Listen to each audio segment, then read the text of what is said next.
කිසිම දෙයකින් මානසික වැටෙන්න එපා. අටලු දහම කියන එකට මුණ දෙන්න. ප්‍රශ්න වෙයි. පවුලේ අයට බිඳුවට වැටෙන්න හිඟා කන මට්ටමට ප්‍රශ්න වෙයි. මැරෙන්න එපා. ජීවත් වෙන්න. ආදරය කියන එක හිග වෙවි යයි. විශ්වාස කරන කෙනා විශ්වාසයේ බිඳුවටම දාලා අපිව මුලා කරයි රවට්ටයි. ඔබ තව තවත් ධර්මයටම ලං වෙන්න. කම්පා වෙන්න එපා. මැරෙන්න හිතන්න එපා. සියදි විනාශ ගන්න එපා. ජීවත් වෙන්න. ඔබටත් සීනහ වෙන දවසක් ඒවි. ඔබටත් ඉර පායන දවසක් ඒවි. එහෙම දවසක් ඒවි පින්වතුනි, පින්වත් දුවේ පුතේ. Good morning. උදේ වැඩ පටන් ගත්තා අපි කොණ්ඩයි යතාවද. අද සපත්තු ටික දාගන්න ඕන කොහොම හරි. ඊදවත් ටික වැස්සින්න පොඩ්ඩක් නැවතුණා වැඩි. කට්ටිය මේන් කනුවකට ගහනවා. ඒ පොඩ්ඩක් අමාරුයි ඉන්න කට්ටියත් එක්කම කවිලා එක ගැට ගහනවා. ඒක තාසේ කම්බේ තියෙන ඉන්න චූටි චූටි ගස්කම් තියෙන ඉන්න. ටෙත් ඒක තමයි ගැට ගහන්නේ. මව්වයි යන්නේ හරි මව්වයි. මේ අවුද එපා නේද ගාලා ඉන්න ගලරත් වෙන වැඩි. ඒක තමයි පොඩි කතාවක් දෙක තියෙන අපිට අමාරු දෙයකට තියෙන එක විතරයි. දවසට වැඩ ගොඩක් ඉවරයි. ඊයේ කරන්න ඉඳු පෙර ටිකයි පෙරේද කරන්න ඉඳුනේ වැස්සෙන්ද පොඩ්ඩක් නැවතුනේ ඉඳ අද යට පෙට්ටි ටික ඔක්කොම ගෙව්වා. සපත්තු ටික කම්පි වෙන්දා දැන් තියන්නේ ආයේ ලෑලි ටික බැඳලා ලෑලි ටිකෙන් පෙට්ටි ටික ගහලා කොන්ක්‍රීට් ටික දාන එක තමයි. ඊට පස්ව තමයි ආයේ උඩ වැඩ ටික එන්නේ. ඔක තමයි අද දවසේ වැඩ ටික තියෙන්නේ හම්බේ ජයවා.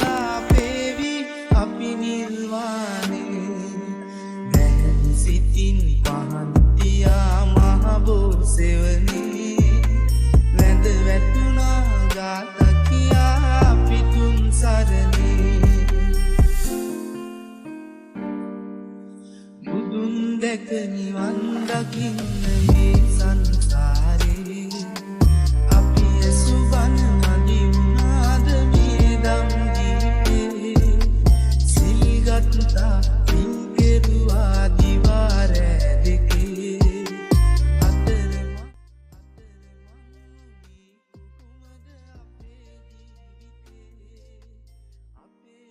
කට්ටියද මංගල කොන්ක්‍රීට් වඩිය යනවා.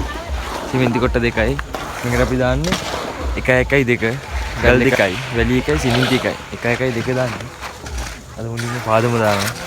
සපත්තුව ප්‍රධාන කරුණ සපත්තුව තමයි මුලින්ම දාන්නේ.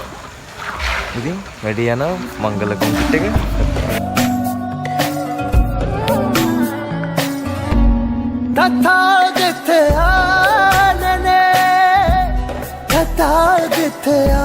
තථාගතයනේ දුක් දෙනුණා දුකට හේතුව තේරුණා දුක් දෙනුණා දුකට හේතුව තේරුණා